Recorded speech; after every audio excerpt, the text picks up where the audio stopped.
You'll have like to know the quarters and it's complicated. Okay, chapter 12, the family and intimate relationships.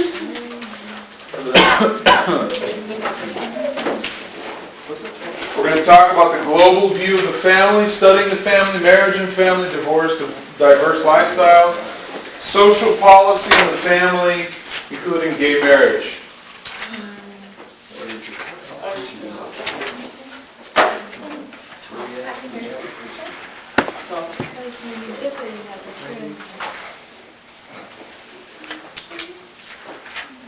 I recommend everyone to take a class that, we had a class that actually bore the name of the subject, but something that has to do with child abuse and issues of children, childhood. I recommend everyone to take some class that kind of opens your eyes to some of the issues, especially if you're going to be in education, some of the issues that children deal with on a day-to-day basis. There's little pictures here of these people who are abused and ignored. And it does some pretty horrible things to these kids. Something that will be pointed out later on in this chapter is that what parents do to the children has an effect on the children. It changes their basic composition. Good or bad? Good or bad. Good or bad. Because the family is the primary socializing agent in their life. How do you feel about that? I'm practicing for a second, actually. How do you feel about that? All right, the global view of the family. Let's take a look at the definition for family. A family can be defined as a set of people related by blood, marriage, or some other agreed-upon relationship or adoption who share the primary responsibility for reproduction and caring for members of society. Listen to this. Among Tibetans, a woman may be married simultaneously to more than one man, usually his brother or brothers. One woman's married to several men. Among the Batsilio of Madagascar, a man has multiple wives, each one living in a different village where he cultivates rice. And his most successful village where he cultivates the most rice, his wife is considered to be his first or senior wife. So his wives living in different towns. Yet the family as a social institution exists in all cultures. There is no culture that does not have some type of family structure or system. Certain general principles concerning its composition, kinship patterns, and authority patterns are universal. What is the family? Anybody want to tell me what family is? Definition. There's a definition right there, top page 291. People related. People with blood, marriage, or some other. Not necessarily have to be by blood. It doesn't have to be by blood. Marriage or something. Why doesn't it have to be by blood? Because, like, adoption. Adoption, okay. Adoption is a social idea, though. True. But what about the church? We call that our family. Okay. All right. You didn't need to go there, Rodney. That's all right. We're adopted. Okay. We were adopted. We're grafted into the vine. All that stuff. Yeah. So that would be like a... Okay, why do we consider adoption or adopted children as family? The relationship. Because why? Because we said it is. That's pretty much why. Because society agrees that adoption is taking someone into their family.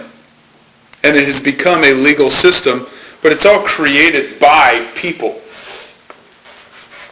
Their ideas.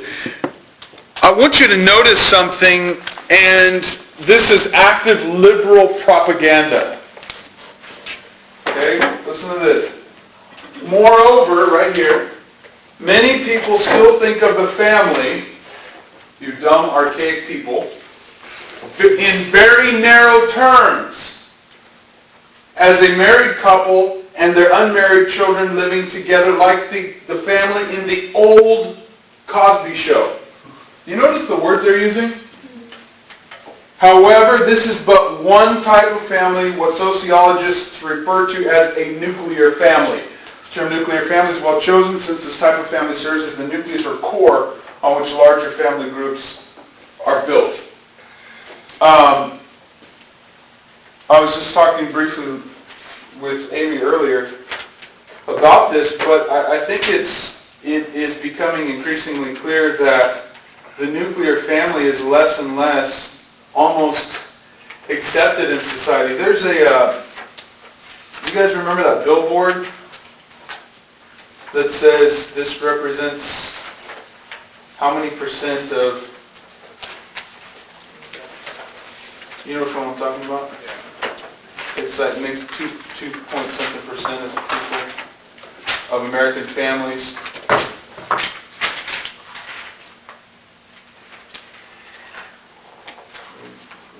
Right here.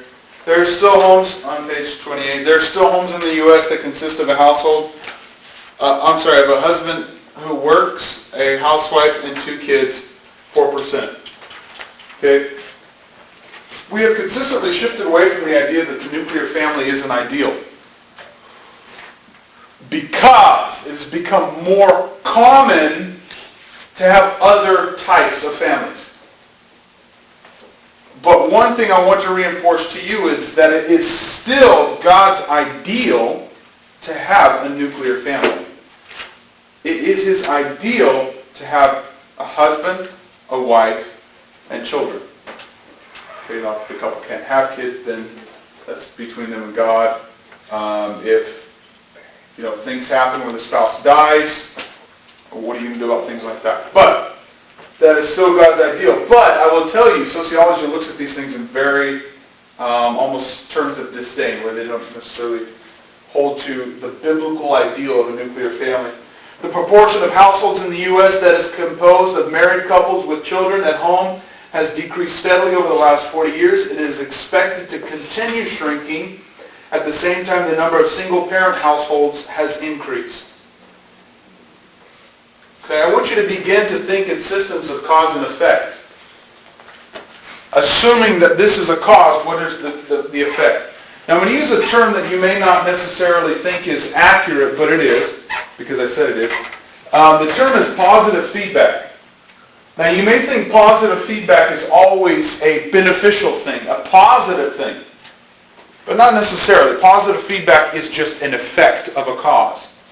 So I want you to begin to think in terms of positive feedback from things like this, where in the United States we are decreasing nuclear families and increasing single-parent families.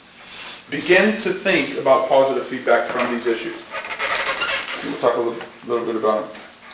A family in which relatives such as grandparents, aunts, uncles live in the same home as parents and their children is known as an extended family.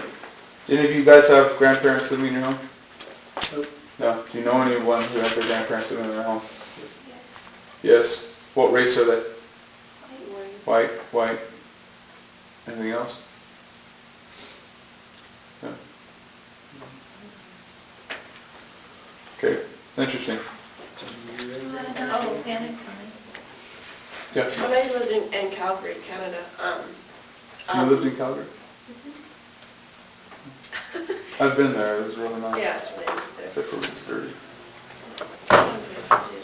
But anyways, when I lived there, I lived in it with my aunt and uncle because we were trying to get our own place too, but the area that we lived in was like, there's a lot of Indian people that lived there, like Eastern Indian, and they had like a whole family like in the house. Hmm. So.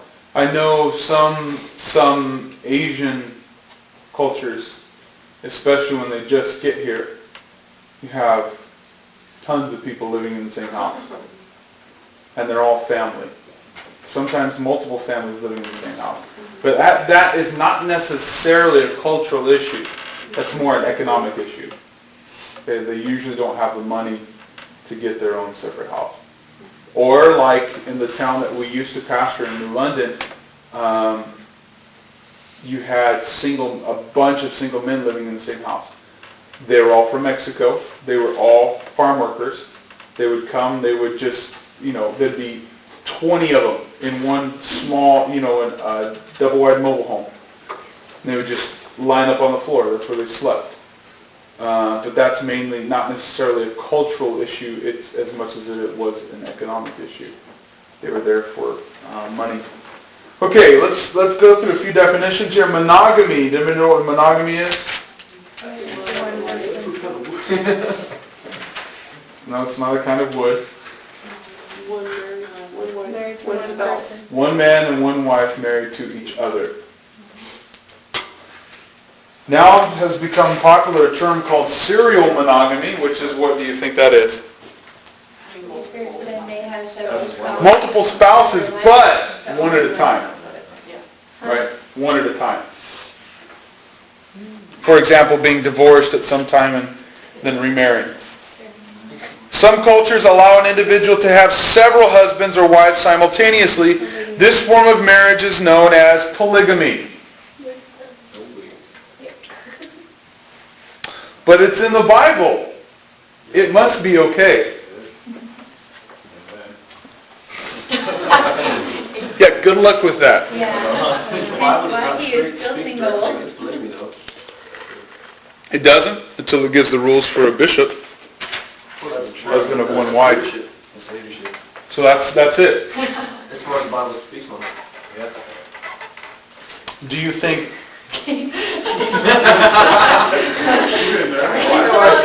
Why do I feel like the middleman? Katie, do you know about this? Okay, if you're talking principles of the Bible, I think the Old Testament is replete with examples that would obviously demonstrate that polygamy is not God's ideal. I think originally it was established for a population growth, but as you could tell, Rachel and Leah, read the stories, so many other times where it turned into a very tumultuous home life because of it. Think Solomon's wives, David's wives. I think time and time again, God didn't speak against it specifically, but you could see that this is not God's ideal for a family. Yeah. Marriage and family is one. That we were talking about polygamy and all that, and what you go back to is the basics of what the Bible says about it, and when Jesus was first in marriage. When Jesus was first in marriage, he pursued Adam and Eve and what they had, and that's the ideal marriage of what it should be between a husband and wife, and that's what the ideal is. Now, maybe you don't have to follow the ideal, but that's what he wants. I don't think Aaron actually believes that or advocates that idea. It's just he's just. I agree that it is not the ideal, but nor was it condemned. Yeah. It is not condemned in the Bible, like other sin is. So what do you think about now? You bring a lot of chaos into your life, but do I believe that you would go to hell for that? According to the Bible? For having sex with several women? If you are married to You're married to marriage to two women, according to the Bible, there's nothing said against that. But how do you unite two? Three Yeah, people, you can't. one flesh. 3 people, one flesh. Yeah. I'm just, Hey, you be the Trinity. Honestly, I really want to question why I think I want to outnumber. well, yeah. Yeah. But no, Believe me, There are terrible consequences that would result of it would just, it would be a good thing, but that specific thing. The Scripture does not specifically condemn polygamy. But in the way, like in saying man and woman, it doesn't say man and women. Like it has no reference to... Okay, according to your argument, David was constantly living in sin. Solomon was constantly living in sin. Abraham, Isaac, Jacob, all of them were living in sin. Okay. Is that true? He was under the They are law. named as men of faith in the He Is was it under different the law. because it's the Old Testament, the New Testament, you see people, Oh, so Adam and Eve was in the Old Testament? I'm saying a few people in the Old Testament. That's not our point, so anyway. Here's my How come it point. can't be These one men, woman and two men? Huh? How come it can't be a woman and two men? You can have two heads. Because we've never done that before. Well, if it doesn't speak against it, then maybe why still do it? nor does it. Well, the only reason that I would say that the scripture would be for it is because there were actual examples in the Old Testament of it, of more than one wife. There were never examples of more than one husband. But it's At not a saying time. because it doesn't say that we shouldn't do it in the Bible. It's okay. No. But it's like saying anything, just because it's like they did it in the Bible and it doesn't condemn it, we could actually do it. Like, I could slaughter a king because Because they did it. Or I can be a, I could have We need to concubines. talk. Here's the difference between men and women in that situation. Women would get jealous of each other, but guys would be like, man, I got the day off. Okay, all right, let's bring this one right back in here to talk about, I say the reason that you never saw the instance of more than one husband is because the issue with children. Whose name would they carry on? And the reason that they did have more than one wife was to Procreation. increase population. that's why they had more than one wife in the Old Testament. It wasn't due to their, well, it could be, but the majority of the reason was not for their fleshly lust. It was to Except create Solomon. large families. No, his was for political reasons. Yeah, Solomon was for political reasons. so as long as it's a good reason. Let's go ahead and move on. Most societies throughout the world, past and present, have preferred polygamy to monogamy. It was, dude. Okay. What about this? Jacob was bitter because he got Leah instead of Rachel. I mean, according to polygamy, But he kept most having guys kids should with be her. like, "Oh, that's just one more. All He right, had let's move on kid to the after next kid one." after kid, 10 kids with Leah. 10 yeah, boys. Because but God did Rachel not wasn't bless her. producing anything. Because God blessed her. Rachel controls, I didn't even listen to that, she was. To build a family. You gotta make sacrifices every now and Taking one for the team. poor guy.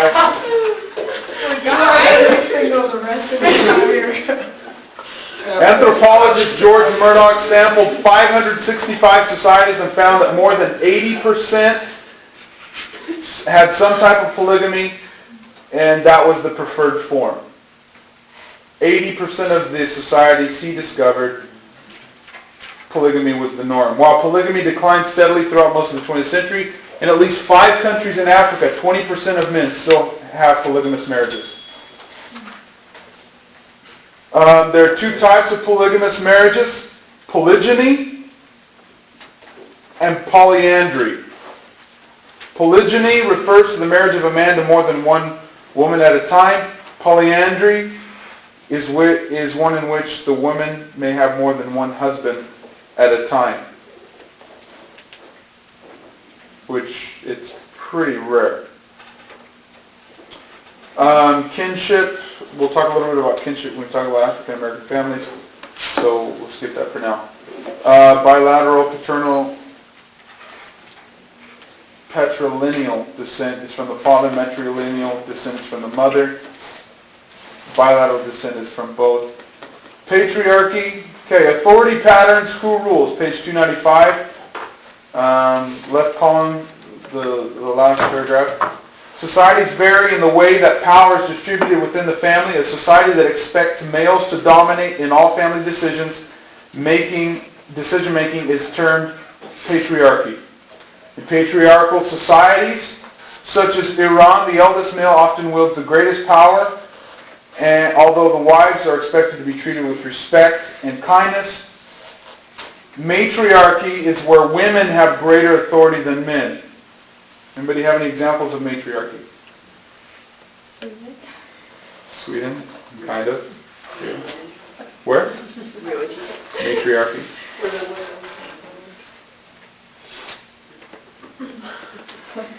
Many places in Africa are like that. Tribes in Africa. Very female dominated. The women are literally scared, the men are literally scared of the women. The women go out to hunt. And yeah, but their husbands are pretty intimidated by their wives. The wives are very masculine and very aggressive. And the men are much more docile and passive. So that's matriarchal. And a third type of authority pattern is egalitarian. Egalitarian pattern or family is where the spouses are regarded as equals. This doesn't mean that all decisions are shared in the families. Wives hold authority in some spheres. Husbands hold authority in other spheres. Sociologists believe the egalitarian has begun to replace the patriarchal families as a social norm in the United States and probably most Western societies. Studying the family. Do we really need the family? Yes. You think so? Why do we need a family? It's the source of safety. Safety? Okay. It gives us value. We're born with something that we want to belong to somebody. Okay. So belonging. Could you get that through kinship? Protection through kinship. There's something about blood. Is there? That are stronger ties than anything else. Why? Because we're led to believe that. I think families make up the foundation of our society. The society, in each tribe, like a tribe in Africa, they're made up by their families, however they're organized, whatever their structure is. So what if you didn't have an organization to the family, but everyone was equal? Everyone just got along with each other through some type of overall brotherhood where there wasn't necessarily family ties. That would be what they were built on, though. I Okay. mean, that would be the structure of what they. But based on your argument that families are necessary to build a stable society, if you did not have families but had a strong system of kinship, you could still build a successful society. I So don't mean family as like a set rule of this is what a family, this is not a family, but that type of relationship that a family can bring you, whether you find it through kinship, whether you find it through something else. But the question is, do we need family? The family. Yes, because The word, the family? I had a girl in my school that lived in what's it called, like the communist type of way when all live together and it's Communal. yeah, Communes. yeah, like all the families live together in the same roof and it's like this whole apartment thing. I mean that's kind of the hippies how they did it, but what I noticed in that is that the sexual relationship between people or exchanging family roles or it's not really family anymore. It's just kind of a group of people that have come together and made a society or Okay. but that, I mean, yeah, that could probably work, but it doesn't give the safety or It the doesn't? Why protection not? for family itself. Why not? Because your values for your family aren't necessarily what their values are. It's just like a kid who's adopted. Technically, they're family because of our societal values and our rules. But technically, they're really not family. And so how would that differ? They're protecting them, they're caring for them, they're providing all their needs. It's technically not family. To us it is because we've been socialized that way. But it should work. Why would that be any different? Yeah. If we're saying like the whole blood thing or whatever, wouldn't we need family for reproduction then? Because like if you know, you could like, in order to keep things going, you have to be reproducing, you know, and that would be family because Yeah. it's blood. That's one of the arguments for it from the functionalist perspective is that you need reproduction. But could you reproduce outside of family? Yeah, but then that would still be family, the person. That would make them family. Yeah. I don't know, I'm just saying stuff here.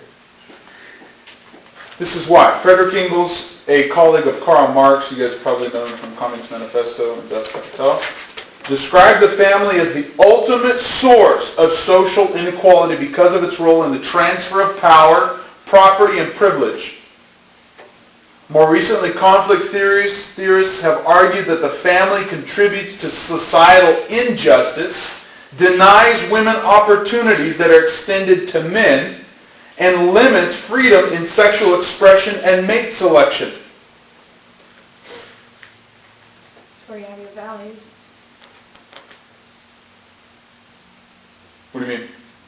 Well, God values a family and how the structure of family is usually, or what it's supposed to be, whereas as humans, Why not does that? necessarily in ourselves, we wouldn't because we're selfish. Having a family is not really being selfish because you always have to think of someone else if you're doing it the right way. Okay. And so our human ways is to think of our own needs, our selfish needs, and that wouldn't be building a family. That would be, to be frank, sleeping around with people and just making babies here and there. Well, that's what apparently a conflict theorist advocates, that should be okay. Because that, otherwise you're limiting sexual expression. That's their lack of Mate balance. selection. The difference of values. Where does your growth come from then? Population, No, growth as in individual. like developing autonomy, who you are. Yeah, because if family, like in the test, if family is the largest, The largest socializing agent. okay, then without that family, how is it? Because, okay, you're going to change as you grow. Your mindset, your views, your beliefs are going to change from your family, but that's still your core. You hold on to a lot of those things. So if you don't have that family, it's almost like, how are things in your life going to be established? If nobody has that, if nobody, you get what I'm saying? Yeah.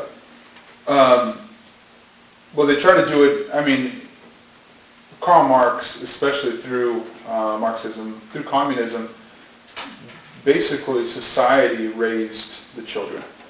It wasn't a family unit because everyone was supposed to be equal. And so society was what socialized children. They're the ones that taught the values that were just all common values. Everyone had the same values. Religion was absolutely wrong. Religion just fooled people into thinking that they were okay. And society was, basically did all that socialization, which in my opinion didn't work. Society isn't. Schools, institutions, things like the boarding.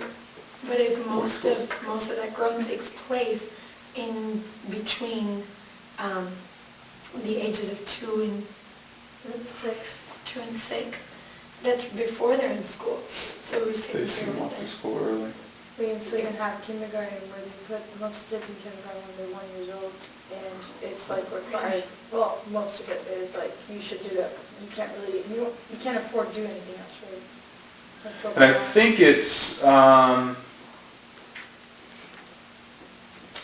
it's India, maybe a place in India, I'm not sure, where they send their kids off to boarding school at like 2 or 3 years old, and they're just raised in a community of children. You just have a kid, wean them, and then send them off to be raised by this society, which is what a conflict theorist would advocate. The functionalist view, let's see what the functionalist view says about the family. We need family for reproduction. Reproduction replaces the members of a culture or society that have died. So we have to have reproduction in order for a culture to remain or society to remain. Protection, it is to protect the young, protect the young. Socialization, parents and other kin are the primary source of socialization, to teach them norms, values, and language of the culture. And regulation of sexual behavior, they teach sexual norms. They're subject to change both over time, for instance, some cross-cultures. Okay. Standards of sexual behavior are most clearly defined within the family circle. These are reasons that a functionalist feels family is necessary. Reproduction, protection, socialization, regulation of sexual behavior. 5, affection and relationships. They provide care, warmth, intimacy, and helping them to feel satisfied and secure. And last, provision of social status. When you're born in a certain family, that is your social status. Okay.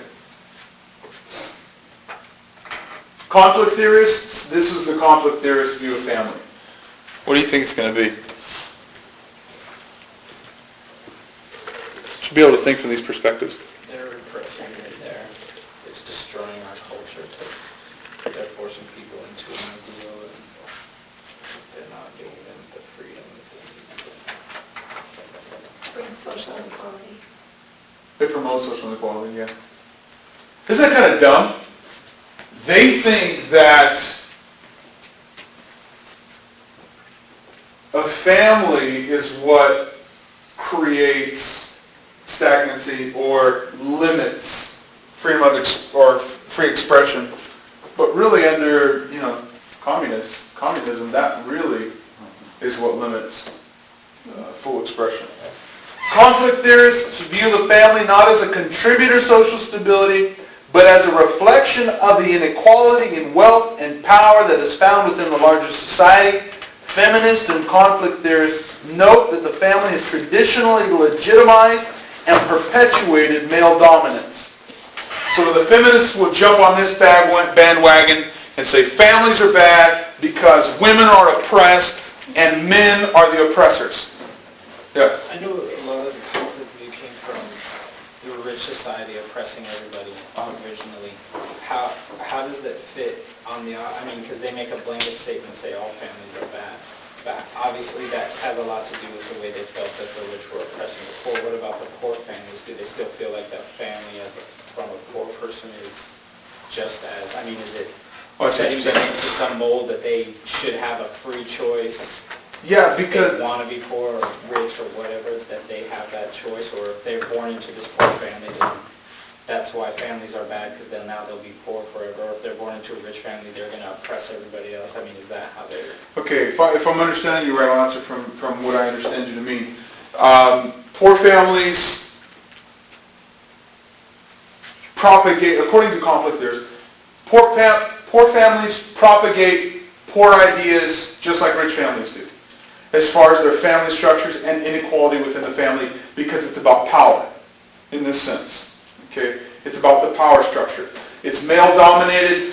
The female is the subordinate in rich families and in poor families. And the reason that poor families are like that is because they're patterned after rich families.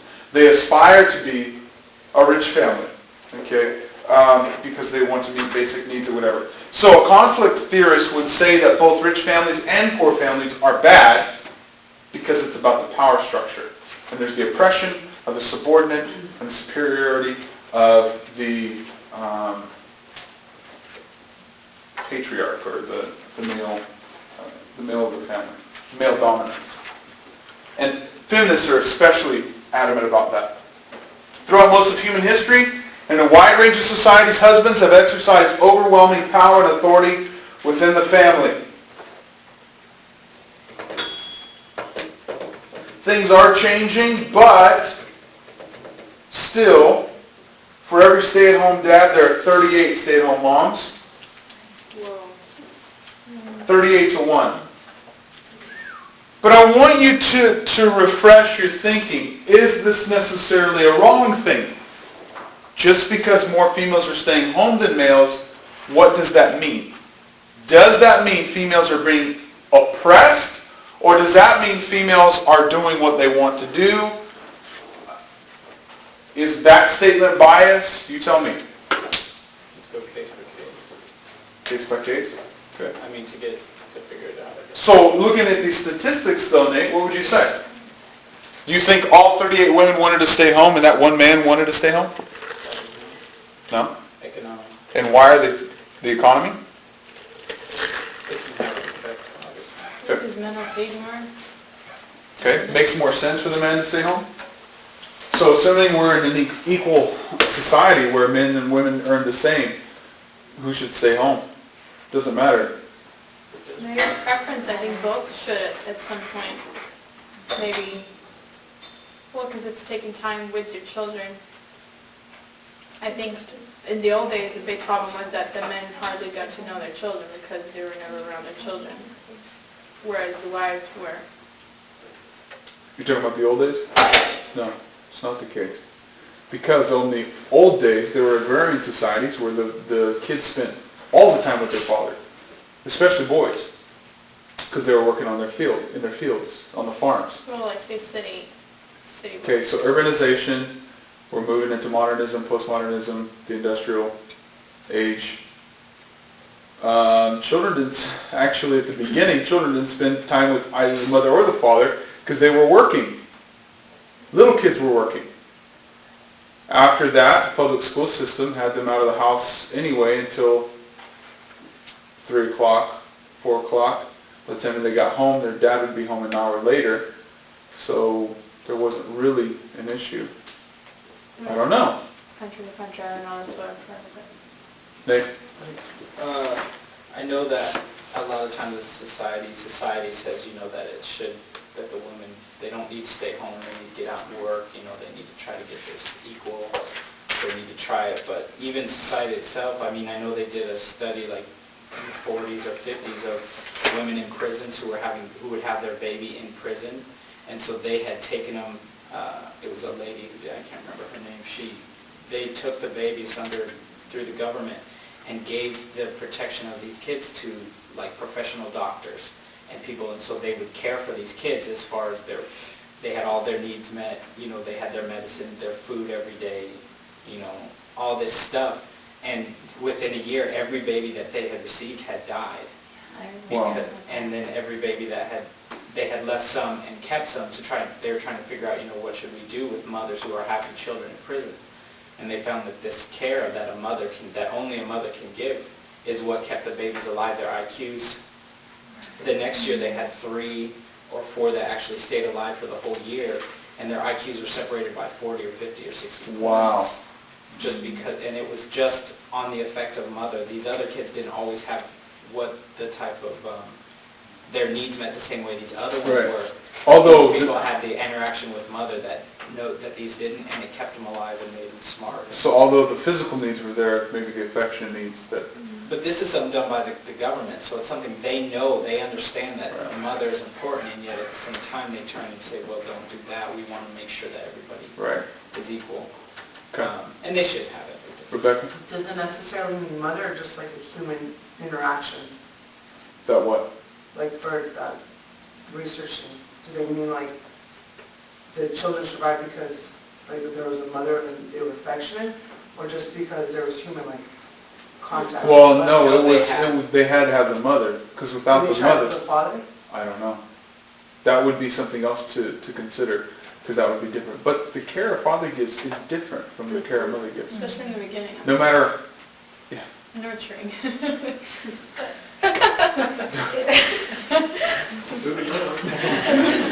well, no, it's a little difficult for a male to breastfeed a child. Huh? If it works with adoption, once the baby is first been born, just with another female, then I would wonder why it wouldn't, like you said, it would. I don't know how the adoption process works. I have a friend who had a baby, and about 2 weeks after she had the baby, she went to Mississippi, New Beginnings. So she had the baby, and then she came back home. Well, about a week or 2 after, she was gone, and somebody else had, Taking the baby. yeah, had already adopted it. So she didn't even have, obviously, any time to really. It'd be interesting though to figure out. This is extreme. The kid died. That's one thing. But the effect that it does have on attachment, the effect that it has on their conscience, whether they have a conscience or not, they will, but the degree to which they're sensitive to it, and the development of their intelligence, all those things I think would be a very interesting study.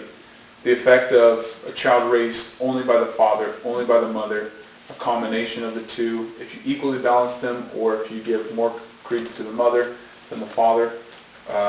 Obviously, right off the bat, if you're an advocate of breastfeeding, the bonding time with the mother is extremely important. Do research on it before you make a decision about whether or not you're going to do that. It's pretty interesting stuff. Husbands reinforce their power and control over their wives and children through acts of domestic violence. Okay. that's a conflict view and partly feminist. Here's feminist. Because women's work, quote unquote, has traditionally focused on family life, feminist sociologists have taken a strong interest in the family as a social institution. Sociologists have looked particularly close at how women's work outside the home impacts their child care and housework. Duties referred to as the second shift. Feminist theories have urged social scientists and social agencies to rethink the notion that families in which no adult male is present are automatically a case for concern or even dysfunctional. This is what I have an issue with. This is where feminists go that I personally, my opinion, do not agree with. You may agree with it. We can talk about it. Pray you through and then you'll agree with me. They have also contributed to research on single women, single parent households, and lesbian couples, which I think it's good to do research. That's fine. But listen to that statement. Feminist theories have urged social scientists and social agencies to rethink the notion that families in which no adult male is present are automatically a cause for concern or even dysfunction.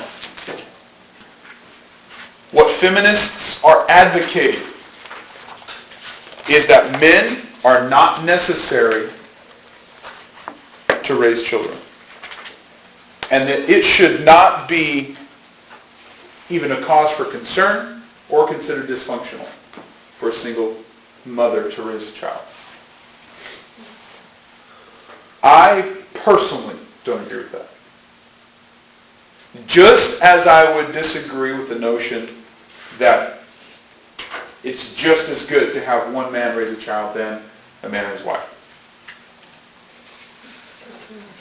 Huh? I'm going to say 2 minutes. That's disgusting. I personally, my view is that 2 women, 2 men can't raise a child like a mother and a father could as well. I was going to say, I totally agree with you, which I'm sure we all do, about the whole against the feminist view, because I know as a girl that I don't think, like, I would be where I'm at right now without my dad. Like, I'm total daddy's girl and stuff, and I think it's just in a little girl, or in a girl to want to be close to her daddy like that, and to just long for her dad's love like, you know, we do and stuff. And I think that a lot of my development in life has to do with my dad being a good father and me loving No, but it's true, you know. You know, you learn so much about how a man needs to treat you based on how your dad treats you. Right. Especially the girl. And it's very important how a son interacts with his mother, for him to be able to interact with a woman in his life.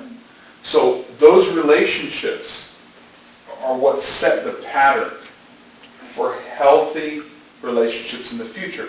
Again, remember, I'm emphasizing the value and the ideal type of the nuclear family.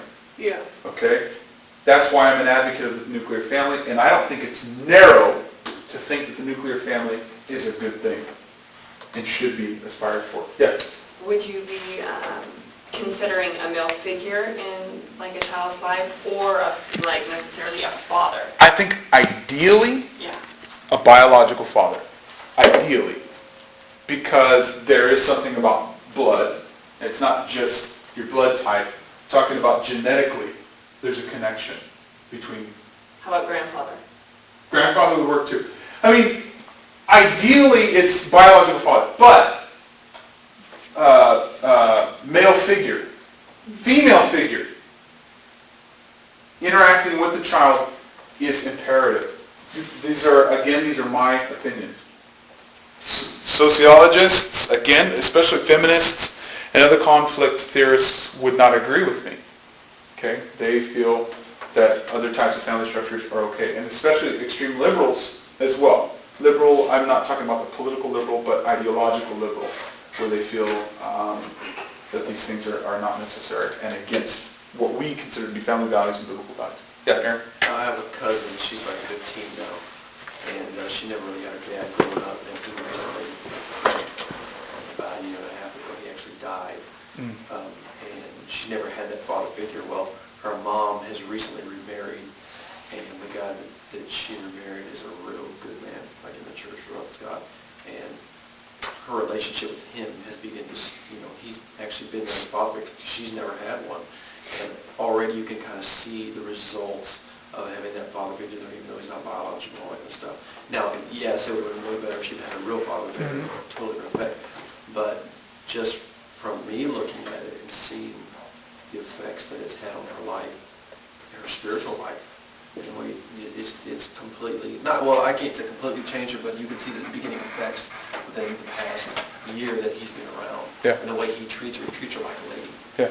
And she never had that at all. She hardly knew her father, really. Right. She had interaction with him, but it wasn't anything that. And I would think that's fairly common. Now I'm going outside the book here. This is just me talking to you. If the mom didn't poison her about men, because no matter what that man tried to do, if she had this idea that all men are evil, men are this, men are that, okay, so you have that side of it. But let's look at the flip side of it.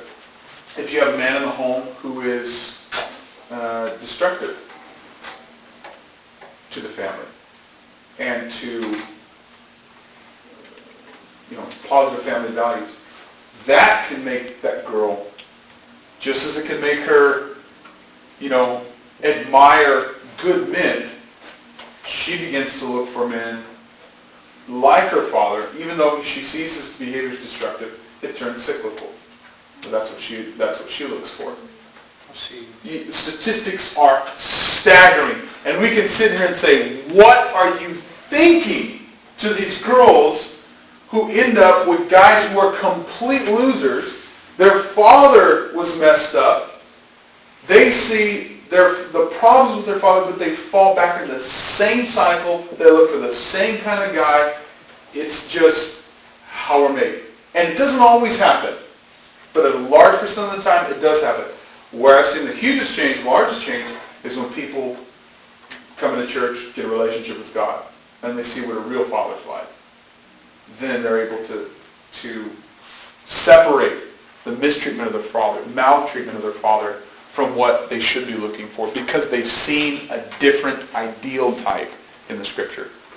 Just a quick comment, that can also, if a girl doesn't have a father in her life, or has an abusive father, when they come into the church, you can also see how it affects your relationship with God, because if you tell them, hey, God's your heavenly father, automatically, guys or girls, that's, you're going to have trouble right there. Yeah.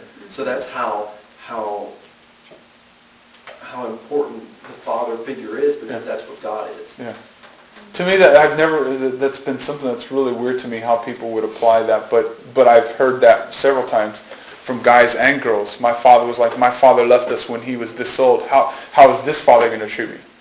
I just don't think in those systems, but I could see the alarm there that would say, is this how all fathers are? Is their love conditional? Is their love just for a time until it's inconvenient, then they take off? If I've sinned, is he just going to ditch me like my dad did? Assuming that it's their fault. Okay. That's feminist. Feminist views, marriage and family. What time is it? 11:26. Okay, we'll go to 11, how's 11:35? 11:94. 11:95. Before we quit. I'm burning up. Completely hot in here. Oh, thank you. Yeah, it actually is hot in here today. Oh, Katie said it. It's toasty. It's like 112. It's finally like, it's a little warmer. You sit in that music class for 2 hours before this. I'm just kidding, Katie. Freezing. I probably would be. It's colder than it is outside. It is not 71 in here. You think it is? It feels like about 80. Maybe my hot flashes. Oh boy, deep flush. Not that old. Come on. No, not even almost. Why would it I'm right now in the swing. Currently, 95% of men in the United States get married. All men and women. 95% will get married. It's a lot. Yeah. That's 5% are celibate. To each other? No. They're probably just promiscuous. I don't know. There are a few that are committed. Page 298. We're going to talk about aspects of mate selection. Have you ever thought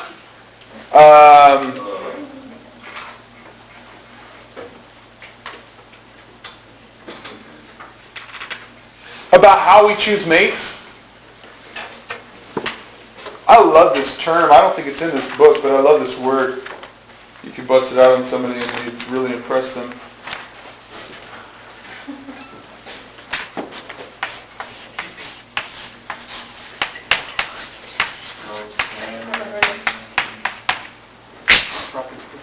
You ever heard that? Propinquity?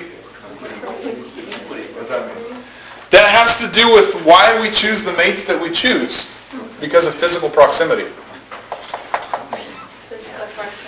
Physical proximity. Growing up in the same town, going to the same school, going to the same church. Not necessarily ideological, but actual physical location. People from the neighborhood. That has a lot to do with it. And there are other factors involved too, and we'll talk about what they are. Okay, the word endogamy. Endogamy specifies the groups within which a spouse must be found and prohibits marriage with others. Anybody give me an example of an endogamous culture? That's it? Or what's it? Endogamy.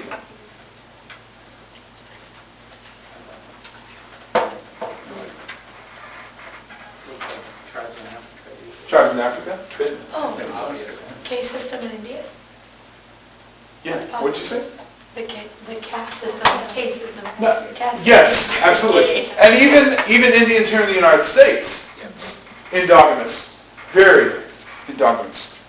Okay, they marry inside. There's some statistics here.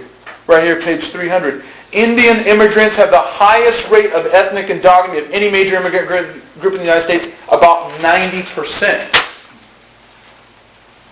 So while we have a dominant culture, sorry, I'm totally out of energy. I'm sorry, I'm running out of reserves. While we have a dominant culture that advocates personal choice for marriage partner, even inside of that dominant culture, their culture still pulling out 90% within their own culture, endogamy. Can you think of a reason why?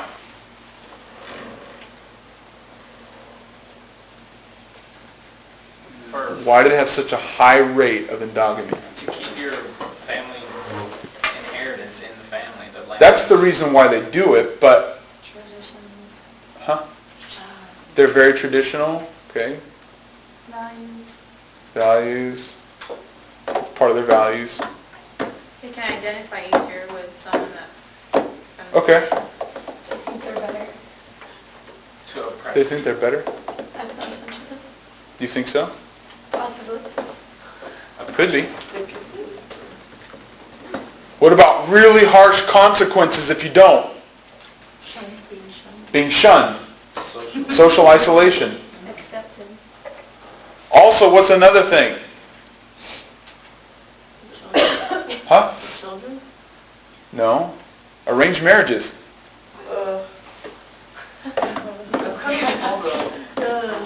It actually is. It actually is pretty successful. We'll actually talk about it in a minute. Exogamy requires mate selection outside certain groups, usually one's own family or certain kinfolk. This is where it gets weird. Endogamy, exogamy. In some sense, we will all marry, hopefully, exogamously. Because it's outside of your group, which doesn't necessarily just mean your culture. It could be your gender. So, we do always marry exogamously because males marry females females marry males. That's exogamy, but not cultural exogamy necessarily. Okay? Can't be arrested now for saying that? What? That males marry females? Probably. You can't marry them. My pastor was speaking about that last night, about homosexuality. Oh, really? That's one of the problems that I'm gonna predict about this television thing. We can't say that anymore. It's my opinion. Oh. Things like that. Very strong things like that. Anyway. Yeah, just kidding. The incest taboo, a social norm common to virtually all societies, prohibits sexual relationships between certain culturally specified relatives.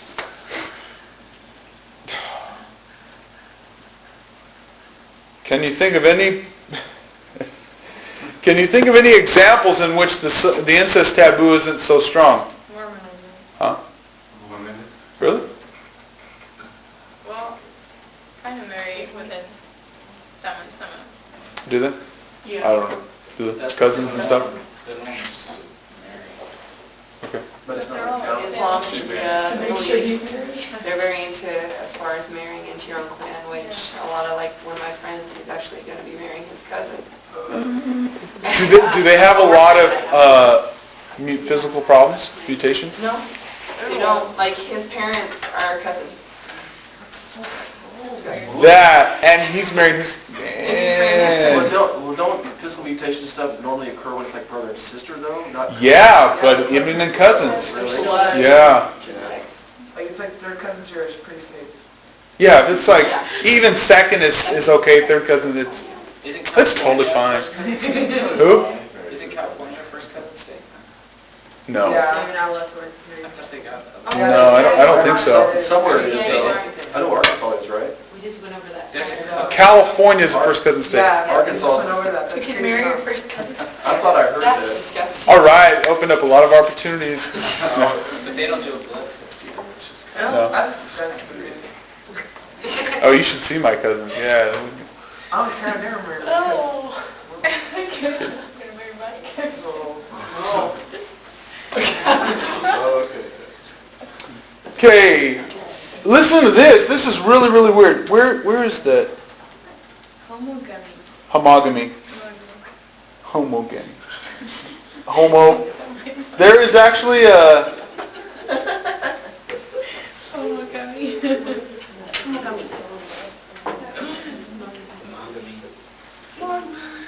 You got Love is a choice. There is a point in this book where it talks about Oh, yeah. It's trash. how a man can marry a cousin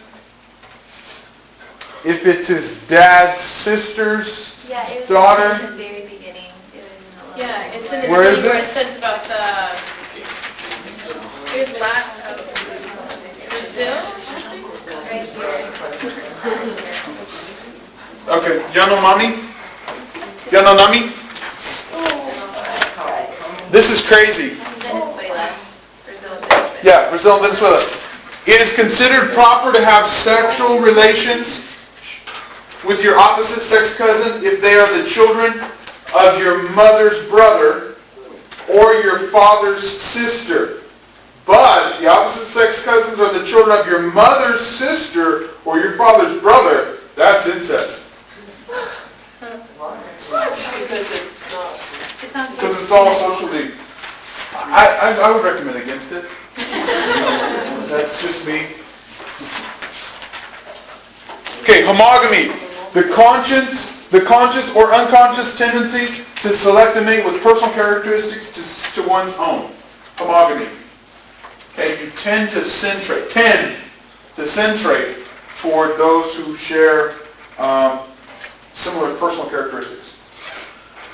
Like marries like. Okay, parents in the U.S. tend to value love highly as a rationale for marriage, which is ridiculous to many cultures. Sarah, can you put your phone on, please? Parents in the U.S. highly value love as a rationale for marriage, which we take for granted. It's shown to us in magazines, TV, movies, books. We think that's absolutely normal, but cross culture not necessarily so. So they encourage their children to develop intimate relationships based on love and affection. Okay? Though most people in the U.S. take the importance of falling in love for granted, the coupling of love and marriage is by no means a cultural universal. In societies with arranged marriages engineered by parents or religious authorities, okay, this is arranged marriages, economic considerations play a significant role. We think love, we think money. The newly married couple is expected to develop a feeling of love after the legal union is formalized, if at all. You don't fall in love and then get married. You get married, then you fall in love. That's their idea. Ravi Zacharias actually was talking to his brother. Has anyone heard that story? He was talking to his brother. His brother had an arranged marriage. His parents had arranged his brother's marriage. Never met the woman before. She was flying in from India. And Dr. Ravi Zacharias was taking him to the airport. And he said, he kept teasing him. He's like, hey, you know what, she's ugly. And, you know, what if she's like nasty looking? What if she's like way overweight or just whatever, you know, bad dresser, bad breath, whatever. And he's like, kept teasing him and stuff, and he kept on. And he says, you know what? Love is as much a matter of the will as it is anything else. And so he had resolved himself, made up his mind that he was going to follow through with it, and then he was going to choose to love her, no matter what. That's cute. I know. So cute. That's crazy. Which is bad. It seems to work out well. I mean, obviously, the divorce thing can always be a taboo subject in a culture like that, but still, you have a high rate of marriages and families that stay together. We use divorce rates to judge the success of a marriage or not, which that's a pretty obvious indicator. But I believe, I could be wrong because I don't have any statistics in front of me, but I believe that they've done research on it that shows that they're actually happy with their marriages as well. They're not just not getting divorced, as you said, because it's taboo, but they actually say that we are living in a happy and successful marriage. By the way, the divorce rates for arranged marriages are extremely low. Because they're making a choice to stick with it. Yeah, and they match. So that's good. Isn't that a weird process though, in a sense? Like, we're just discussing marriage and family, have the process of like how God wanted a relationship to. I mean, in a sense, I guess you could agree with arranged marriages, but there's a sense of intimacy that you grow on before you get married, like emotional, and then leading up to the unity of the sexual relationship. If that comes first, then it, like, kind of, I guess it could work, but it's just very opposite to our way of thinking. Yeah, well, it is opposite from what we do. We fall in love and we get married. So,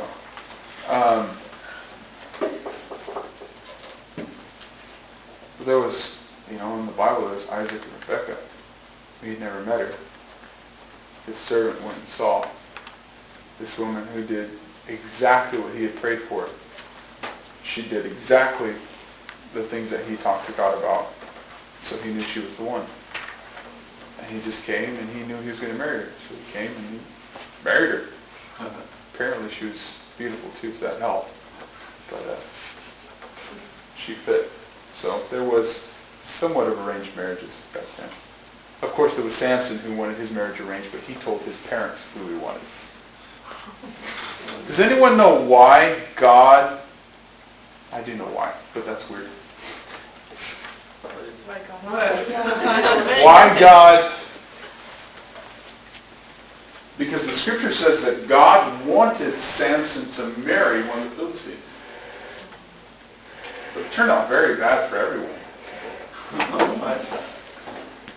Because I think God wanted to get back at the Philistines with Samson's, pushing the pillars. But that's just kind of an interesting one. The book of Judges is full of Where does weird it say, stuff. does it say? Judges. Yeah, I don't know the chapter. Read the story though. He was actually married to another woman before. Yeah. And he went and burned her, they burned all her stuff and her and her father and all that stuff, and he married someone else. Closer. Yeah, closer. Yeah, well, that one's done. Barbecue. That's disgusting. Okay. I'm hungry. Hey, since at least the 12th century, men in Central Asia nation of Kyrgyzstan have literally kidnapped their future wives from the street in a custom known as ala kachu, which translates roughly as grab and run. There's a drive-through. Yeah, I'll take you. Hey, who did that? The Benjamites, didn't they? Yeah. They because all their women were taken by another tribe, and so all the other 11 tribes of Israel were lamenting that their wives were taken, so they told them, hey, go visit these people when they have all the virgins out there dancing. So they ran out of the bushes, grabbed their wives, and just took off. And so I guess that's how to do it too. I mean, it's advocated in Scripture. I think that's a great idea. Just like, I'm with you. Hopefully she's not big and puts up a good fight. All right, I think I'm done. All right, guys, we'll see you next week. Yes, chapters 13 and 14. Read chapters 13 and 14. I just said 20 minutes and then an hour.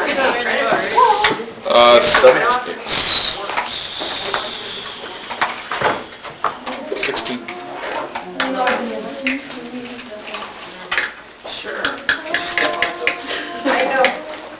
I would have come first hour, but I don't want to have to preach in hard eggs because I would have to second hour, so it's not here. So you're giving out a class? No, I still don't have to preach. That's why I was like, You want to show everybody how it's done? Yeah. Don't forget to write your name. Amy?